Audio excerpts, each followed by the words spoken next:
자, 오늘은 여호와여 이곳에 임하소서라는 주제로 에스겔 강해를 하고 있는데 26번째 시간입니다. 오늘 본문 에스겔 24장 15절로 27절을 본문으로 해서 제목은 하나님의 아픔입니다. 한번 따라하겠습니다. 하나님의 아픔. 오늘 24장까지가 생각해 보니까 에스겔서 딱 절반입니다. 에스겔서가 48장까지 있는데 오늘이 24장 딱 절반이 되네요. 에스겔 3장 16절부터 24장까지 오늘 우리가 함께 봉독한 그 부분까지 이스라엘의 죄악에 대해서, 또 오늘 본문은 특별히 이스라엘의 심판 그리고 멸망에 대한 메시지가 기록이 되어 있고, 이제 25장부터 32장까지는 이방 나라의 죄와 심판에 대한 내용을 기록을 하고 있습니다. 그리고 그 이후에 33장부터 48장 마지막 장에는 이스라엘의 회복에 대한 소망의 메시지가 기록이 되어 있습니다. 자, 24장에 결국 남유다의 멸망으로 끝나는 그런 내용이 됩니다. 참 안타까운 부분인데, 하나님께서는 수많은 선지자들을 보내서 회개하라고 그렇게 메시지를 선포하셨습니다. 그럼에도 불구하고 이스라엘 백성들이 회개하지 않으므로 멸망에 이르게 되었다라고 하는 것입니다. 하나님의 말씀이 들려지고 또 회개하는 것이 은혜임을 여러분 기억하시기 바랍니다. 내 죄를 볼 수 있는 것, 그것이 은혜입니다. 이 시간에 설교자인 저도, 또 말씀을 듣는 우리 성도님들도 성령님이 역사하셔서 그 말씀이, 메시지가 우리 마음판에 잘 새겨지고 또한 하나님의 풍성한 은혜를 누리는 그런 복된 시간이 되어지기를 주님의 이름으로 축원합니다. 이스라엘 백성들은 자기의 죄를 깨닫지 못했기 때문에 그들은 늘 그 선민의식을 가지고 있었습니다. 우리는 택한 백성이다. 그래서 우리에게는 예루살렘 성전이 있고 튼튼한 가마솥, 하나님께 제물을 삶아서 올려드리는 가마솥, 노수로 만들어진, 쇠로 만들어진 이 가마솥이 얼마나 튼튼하냐. 예루살렘은 가마솥과 같다. 그리고 거기에 특별하게 선택되고 선별된 고기들, 뼈들, 그 가마솥 안에 들어있는 고기들은 바로 우리 자신이다, 이스라엘 백성이다, 아브라함의 자손이다 라고 하면서 우리는 절대로 망하지 않는다, 하나님이 멸망시키지 않을 것이다 라고 하는 자부심을, 엉뚱한 자부심이죠, 자기 기만을 하고 있었습니다. 하나님께서는 뭐라고 말씀하셨습니까? 엄청난 장작을 동원해서 불을 태고, 그래서 고기와 뼈를 다 태워버리시겠다, 그리고 가마솥 안에 있는 녹도 다 녹여버리겠다, 이렇게 말씀하셨습니다. 그 날을 기록하라, 그 날을 기록하라. 날카로운 것으로 돌에다 기록하듯이 기록하라고 말씀하셨는데, 그 날이 BC 588년 10월 10일이 되겠습니다. 이때 바벨론의 느부갓네살 왕이 대군을 이끌고 남유다로 침략해오고 예루살렘을 포위한 날이 BC 588년 10월 10일이었습니다. 그날이 온 것이죠. 절대로 오지 않을 것이라고 자부했지만, 사랑하는 여러분, 하나님의 때는 분명히 옵니다. 할렐루야. 우리가 이 땅에서 살아가면서 영원할 것 같이, 또 우리는 그러한 심판의 날이 우리에게 오지 않을 것이다, 또는 예수 그리스도의 재림의 날이 오지 않을 것이다 라고 우리가 생각하지만, 하나님의 때는 분명히 오고야만 합니다. 우리가 생각할 때 더디 이루어지는 것 같지만 그날은 오고야 만다라고 하는 사실을 성경은 우리에게 가르쳐 주고 있습니다. 오늘 본문에서 하나님께서 이스라엘 백성들의 멸망에 대해서 얼마나 강렬하게 이 메시지를 전하고 싶으셨던지 에스겔 선지자의 아내의 목숨을 취하십니다. 에스겔 선지자 아내가 죽게 되는 사건이 오늘 본문에 있습니다. 우리 에스겔 24장 16절로 18절 같이 읽겠습니다.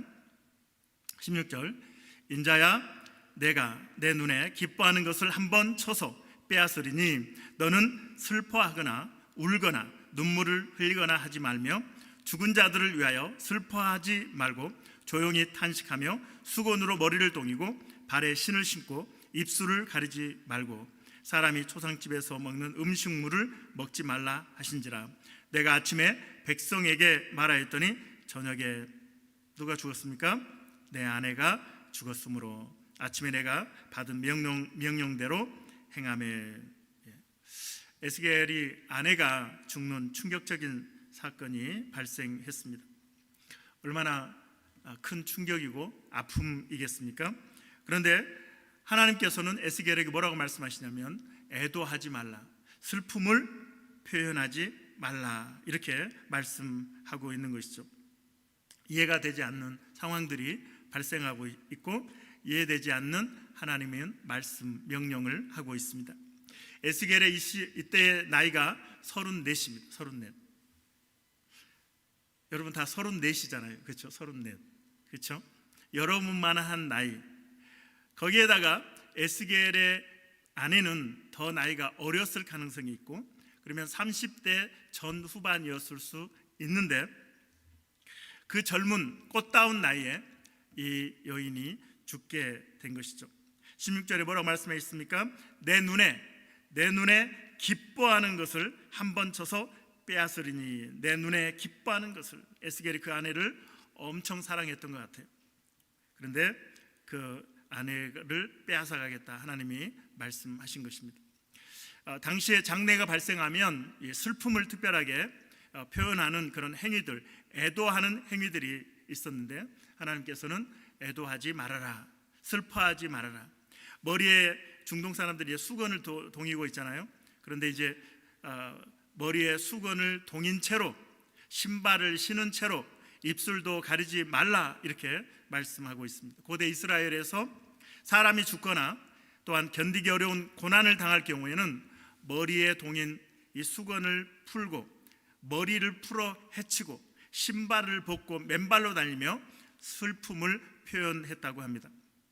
그러나 하나님께서는 에스겔에게 사랑하는 아내가 죽은 상황에서도 애도하는 행위를 하지 말고 아무런 일도 당한 것 같지 않는, 아무 일도 일어나지 않는 것처럼 온 매무새를 단정하게 하고 다니라고 말씀하고 있습니다. 뿐만 아니라 이제 유가족들이 슬픔이 너무 크면 뭐 요리를 하고 음식을 만들 정신이 없잖아요. 그래서 이웃 사람들이 유가족을 위해서 음식을 이렇게 오는 그런 이제 풍습이 이스라엘에 있었습니다. 오늘날도 우리가 장례식장에 가면 뭐 이제 바쁜 일이 있어가지고 이렇게 바로 갔다가 돌아오려고 하면 옆에서 친구들이 뭐라고 그래요? 그래도 장례식장에 왔으면 같이 육개장도 먹으면서 이렇게 이 유가족하고 슬픔을 나누는 것이 도리다. 그래서 억지로 앉혀서 육개장 먹이잖아요. 그렇죠? 이스라엘에도 장례식장에 이렇게 이웃들이 가지고 오는 음식들이 있었는데 그것도 먹지 말아라. 일체의 슬픈 표현을 하지 말라, 이렇게 명령하고 있습니다. 여러분, 슬픔을 참는다는 것이, 슬픔을 당하는 것도 힘들지만 슬픔을 참는 것, 그건 더 어렵잖아요. 드라마에 보면 주먹을 막 입에 넣으면서 슬픔을 참는 이제 그런 표현들이 있는데, 아마 에스겔도 사랑하는 아내가 죽었고, 그런데 슬픔을 마음껏 표현하지도 못하고 하나님이 애도하지 말라고 했을 때 아마 순종했기는 하겠지만 심장은 터질 듯이 아픔을 느꼈을 것입니다. 자, 에스겔의 이 아픔, 사랑하는 아내가 죽은 이 아픔은 하나님이 왜 이 상황을 허락하셨습니까? 이제 이스라엘 백성들이 당할 아픔에 대한 강렬한 메시지를 주기 위해서 에스겔의 아내를 데려가셨다라고 하는 것이죠. 이 선지자의 그 참 삶이라고 하는 것이 이렇게 어려운 것이죠. 그래서 이스라엘 백성들이 애도하지 않는 에스겔의 모습을 보면서 저 사람 참 이상하다. 아내가 죽었는데 아무 일 일어나지 않는 것처럼 애도하지도 않고 또한 음식도 먹지 않고 단정하게 이렇게 다니는 것을 보면서 이상하다. 그래서 이스라엘 백성들이 에스겔을 찾아와서 묻습니다. 자, 19절 같이 읽을까요? 19절 시작. 백성이 내게 이르되 내가 행하는 이 일이 우리와 무슨 상관이 있는지 너는 우리에게 말하지 아니하겠느냐 하므로 백성이 내게 이르되 내가 행하는 이 일이 우리와 무슨 상관이 있는지 너는 우리에게 말하지 아니하겠느냐. 가끔 저도 어떤 문제가 있을 때 표정 관리, 여러분도 표정 관리 하실 때가 있잖아요. 그런데 이제 제가 아무 일 없는 것처럼 표정 관리를 해도 제 아내가 저의 미세한 표정을 이렇게 찾아내는, 읽어내는 그런 상황들이 자주 있습니다. 제 아내가 스캔을 이렇게 잘 하잖아요. 그래서 저에게 묻죠. 무슨 일 있죠? 라고 묻습니다.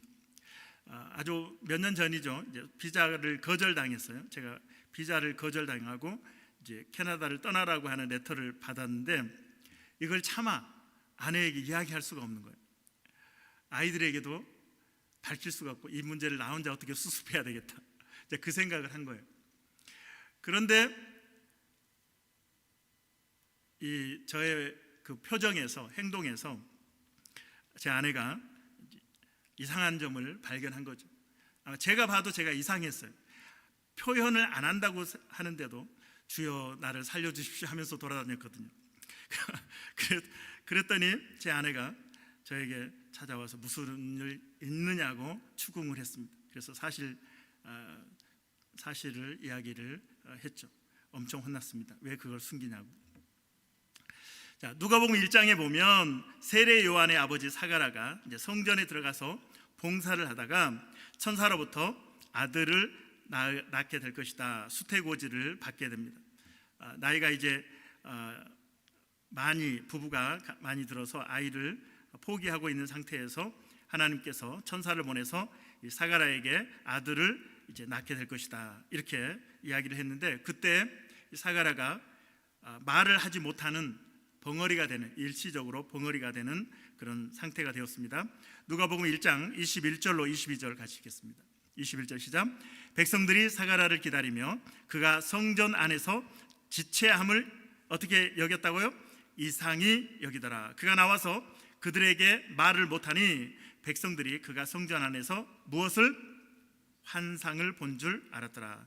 그가 몸짓으로, 말을 못하니까 몸짓으로 뜻을 표시하며 그냥 말 못하는 대로 있었더니, 사가랴가 말을 못하고 몸으로 이렇게 이야기를 하니까 백성들이 눈치를 챈 거죠.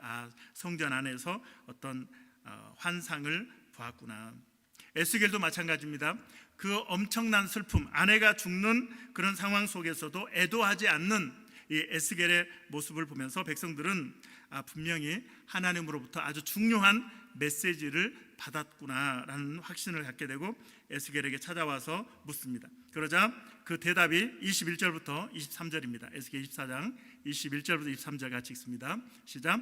너는 이스라엘 족속에게 이르기를 주 여호와의 말씀에 내 성소는 너희 세력의 영광이요 너희 눈의 기쁨이요 너희 마음이 아낌없이 되거니와 내가 더럽힐 것이며 너희의 버려둔 자녀를 칼에 엎드려지게 할지라.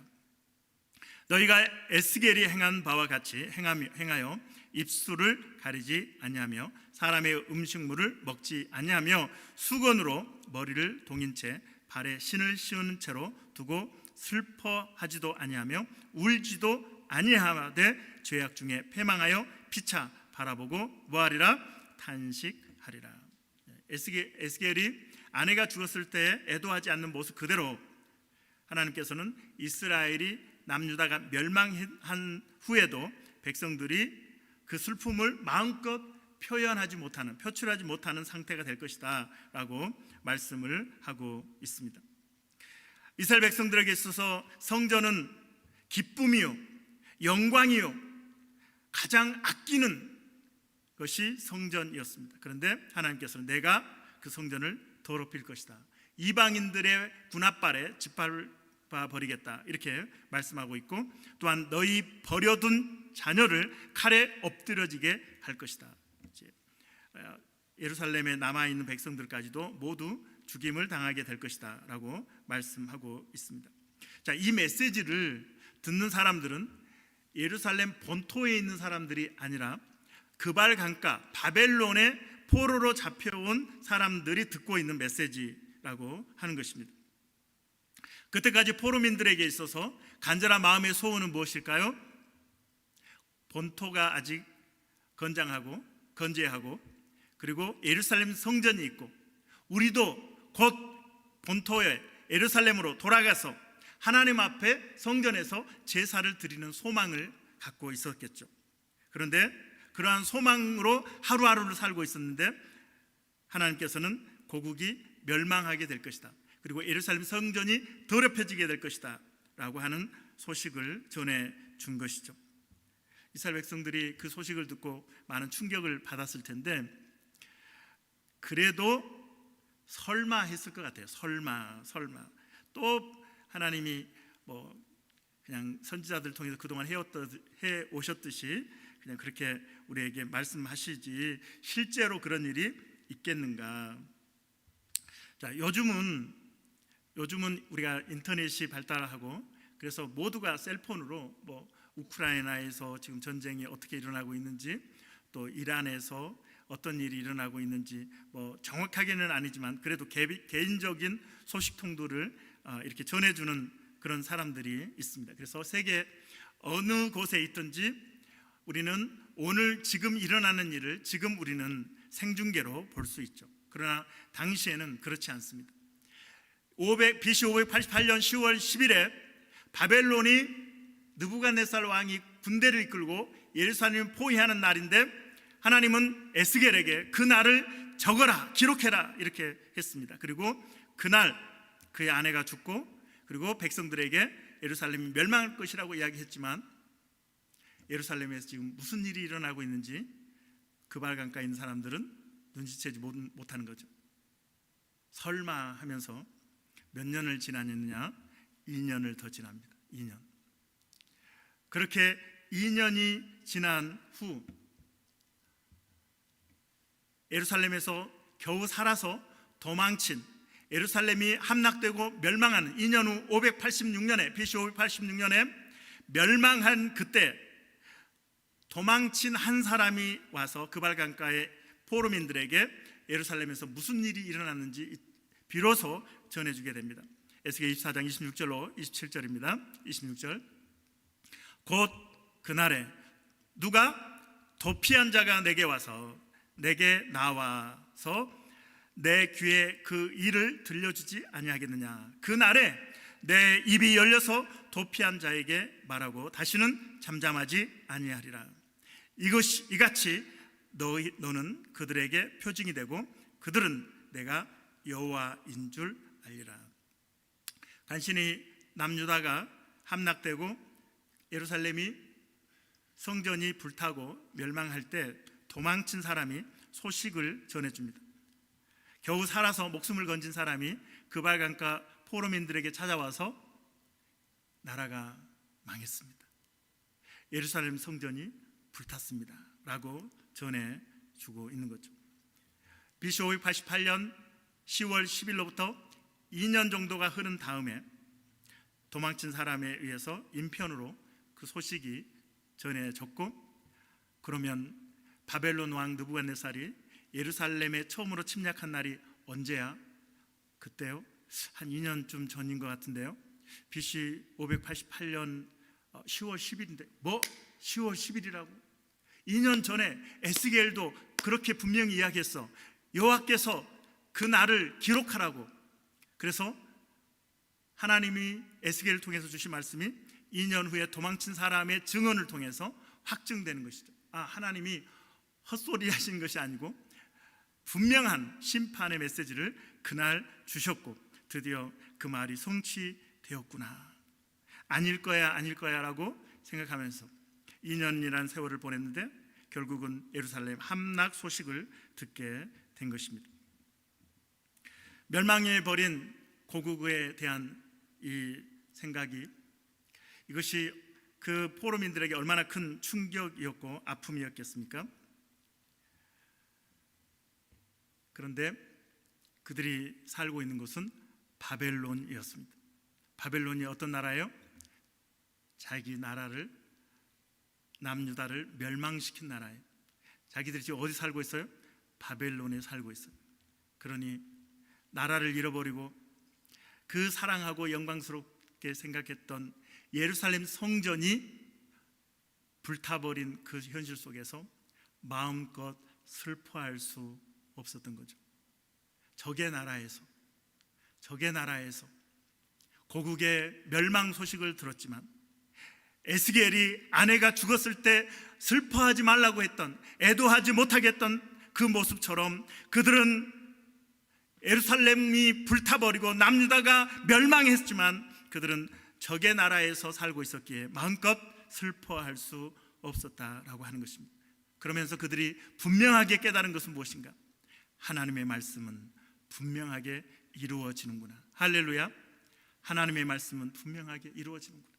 아닐 거라고, 그럴 수 없다고, 그런 일은 우리에게 일어나지 않는다고 그렇게 생각을 했는데 결국 일어나고 말았구나. 하나님의 말씀은 분명하게 이루어지는구나. 포로민들이 가진 교훈은 무엇입니까? 하나님의 말씀은 분명하게 이루어진다, 성취된다라고 하는 이 사실에 대한 확신을 갖게 되었습니다.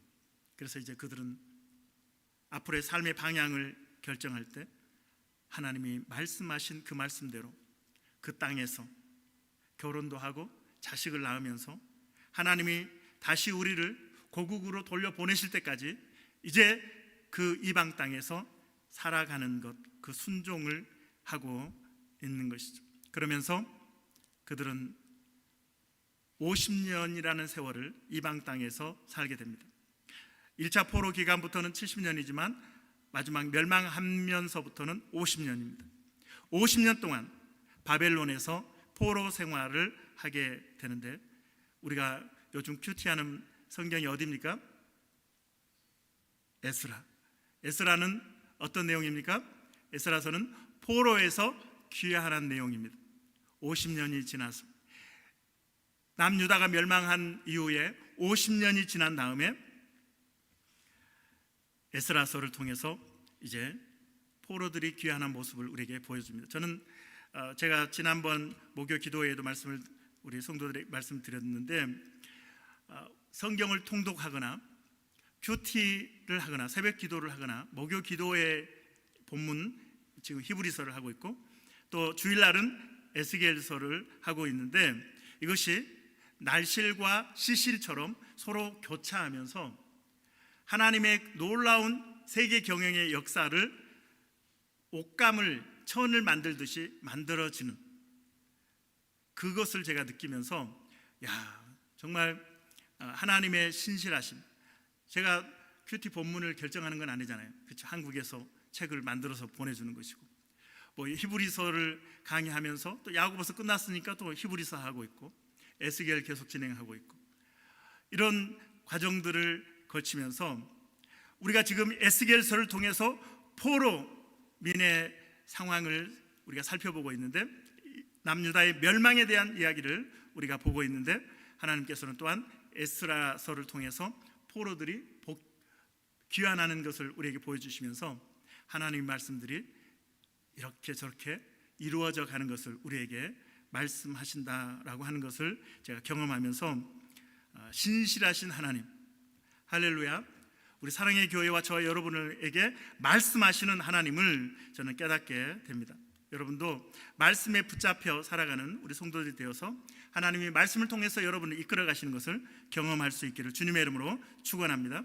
자, 최소한 50년의 포로 생활이라고 한다면 여러분이 지금 캐나다에서 오래 사셨으면 30년, 40년을 사셨을 텐데, 그러면 이제 2세가 태어나고 3세가 태어나잖아요. 그렇죠? 3세대가 태어나잖아요. 50년의 또 70년의 기간이라고 한다면 정말 2세, 3세, 4세가 이렇게 태어나는 그러한 상황에서 전혀 이 2세대들은 이스라엘에 대한, 남유다에 대한 기억이 전혀 없죠. 그래서 이 캐나다에 살면서 한 2년이 고비인 것 같아요. 2년 동안은 한국으로 돌아갈까 말까 그래서 고민하다가 2년이 지나면 돌아가지 못하는 경우들이 많습니다. 왜냐하면 아이들이 여기에 적응을 했기 때문에 그렇죠. 그래서 아이들 때문에 이제 돌아가지 못하는데, 50년의 짧은 세월이 아닌데 2세대도 태어났고 3세대도 태어났고 또 4세대도 태어날 수도 있는데, 이 다음 세대가 우리에게 보여주는, 에스라서를 통해서 보여주는 그들의 모습, 돌아온 사람들이 2세대 3세대 아니었겠습니까? 50년이 지났으니, 70년이 지났으니. 그런데 그들이 보여주는 것은, 그들이 지난 토요일 본문에 우리에게 보여주는 것은 모세의 율법대로 그들이 제사를 지내고 있다는 것입니다. 하나님의 기록된 말씀대로 그들이 규례를 지키고 있다는 말씀이 지난 어제 토요일 본문이었습니다.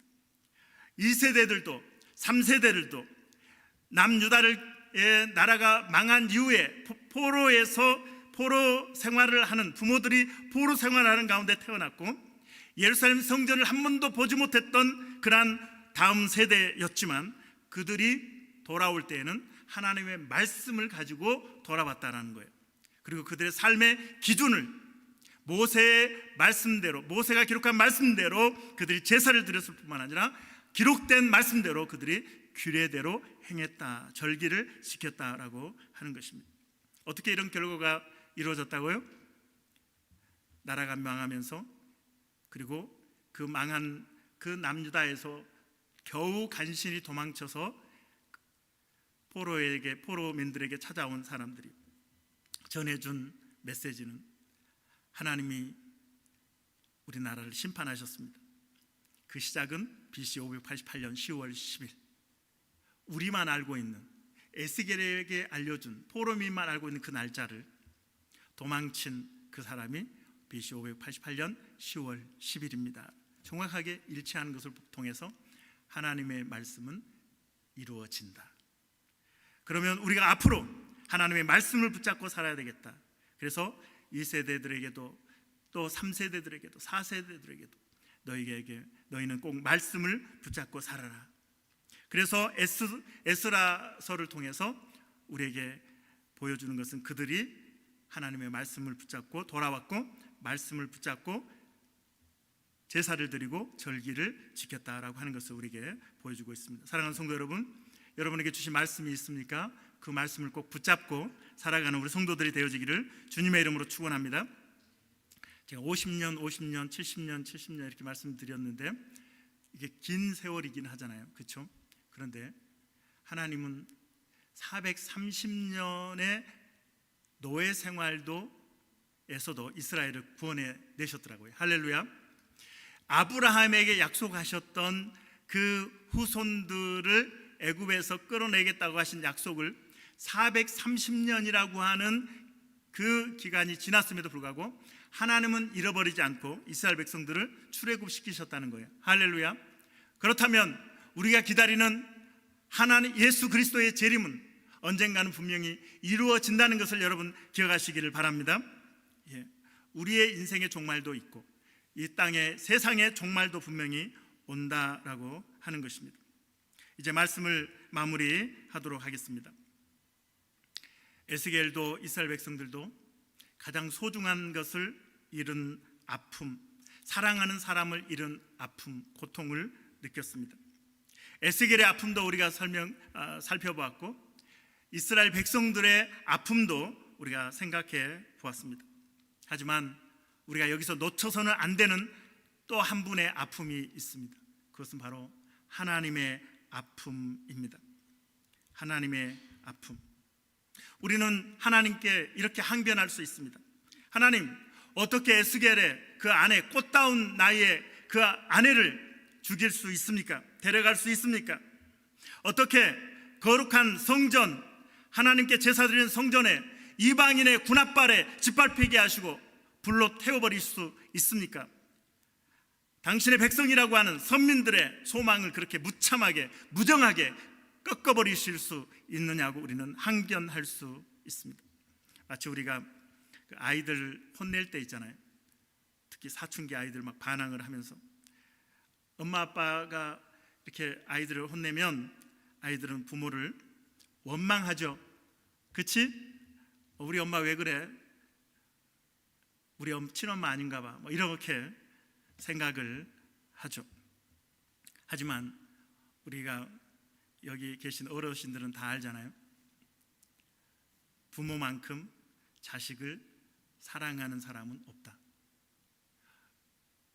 자식들이 뭐라고 우리 엄마는, 우리 아빠는 친아빠가 아닌 것 같아 라고 하면서 원망하고 불평하고 어떻게 나한테 그럴 수가 있느냐고 하지만, 그러나 우리는 알죠.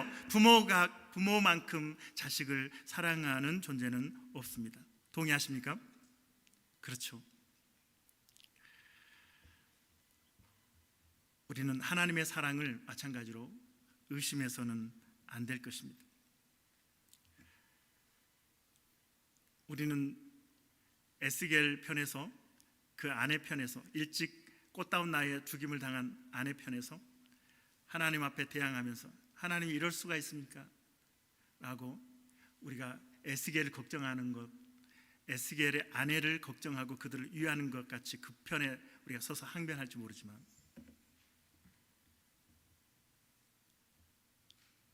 하나님보다 더 사랑할 수는 없습니다. 에스겔을 하나님보다 우리는 더 사랑할 수 없고, 에스겔의 아내를 하나님보다 더 사랑할 수 없습니다. 예루살렘 성전이 이방인의 군합발에 짓밟히고 불타할 때 하나님, 무정하게 그럴 수가 있습니까? 어떻게 그럴 수 있습니까? 라고 하면서 우리가 하나님 앞에 항변할 수 있지만, 너 나만큼 예루살렘 성전을 사랑하니? 우리는 하나님보다 예루살렘 성전을 더 사랑할 수 없습니다. 사랑하지 않습니다. 이스라엘 백성들을 하나님만큼 우리는 사랑하지 않습니다. 마찬가지로 여러분을 하나님이 가장 사랑하신다는 것을 여러분 기억하시길 바랍니다. 하나님은 여러분을 이 세상 누구보다도 여러분을 사랑하십니다.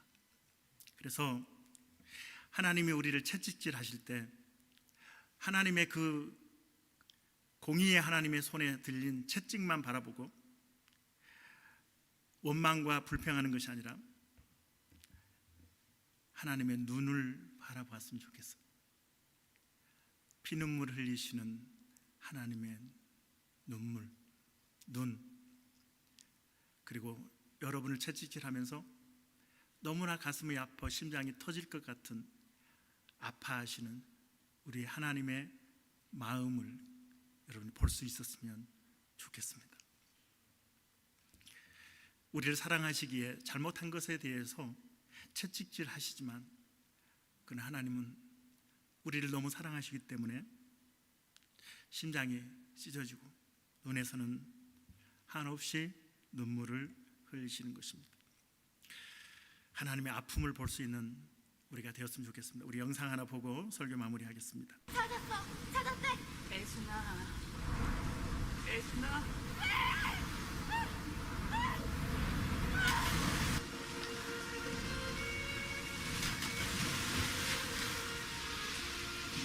그들의 하늘이 무너지던 날,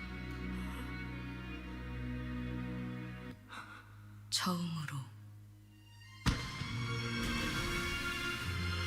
무쇠가 무너졌다.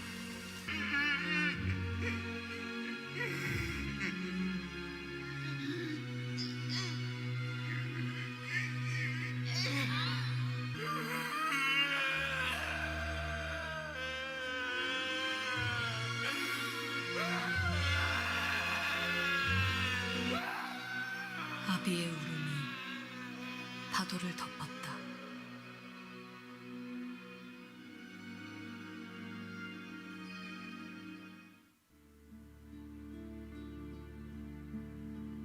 얼마나 아프셨나 못 박힌 그 손과 발, 죄 없이 십자가에 달리신 주 예수님, 하늘로 산과 들고 조목들도 다 울고 해조차 빛을 잃고 캄캄하게 되었네.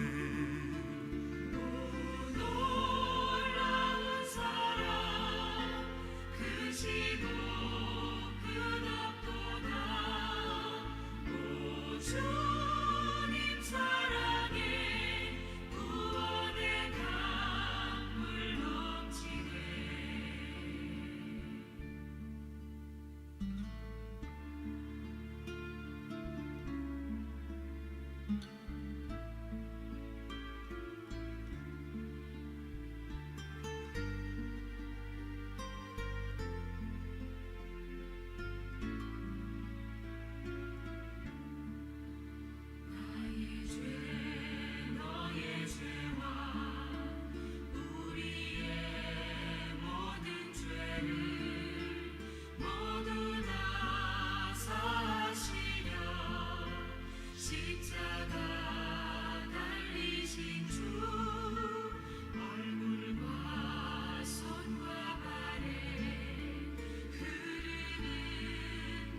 그 손과 발 죄 없이 십자가에 달리신 주 예수님.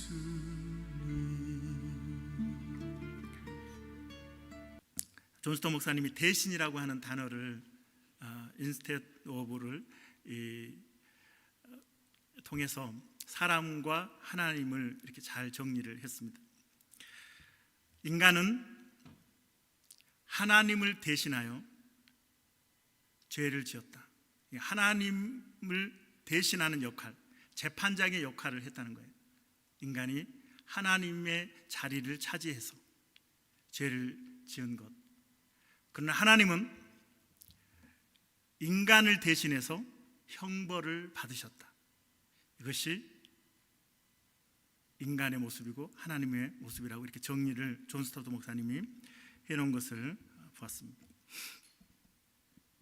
우리는 하나님 행세를 하려고 하는데 하나님은 우리를 구원하시기 위해서 인간이 되셔서 십자가 달려 돌아가셨고 33세 꽃다운 나이에 예수님은 십자가에 달려 피 흘려 죽으셨습니다. 여러분의 삶 가운데 실패한 일도 있으실 것이고 어려운 일도 있으실 것이고 힘든 일도 있으실 것입니다.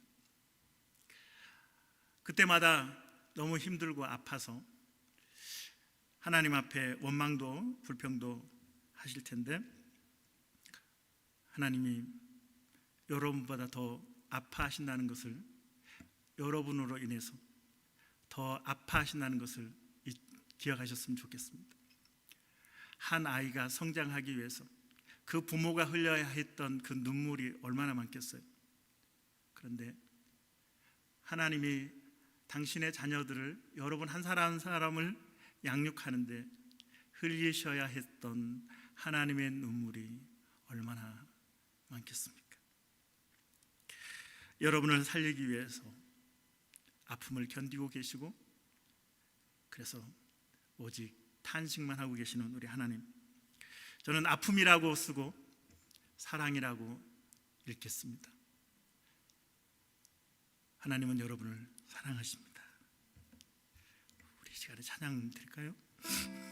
아무것도 두려워 말라. 하나님이 여러분을 사랑하셔서 아무것도 두려워 말라 말씀하십니다.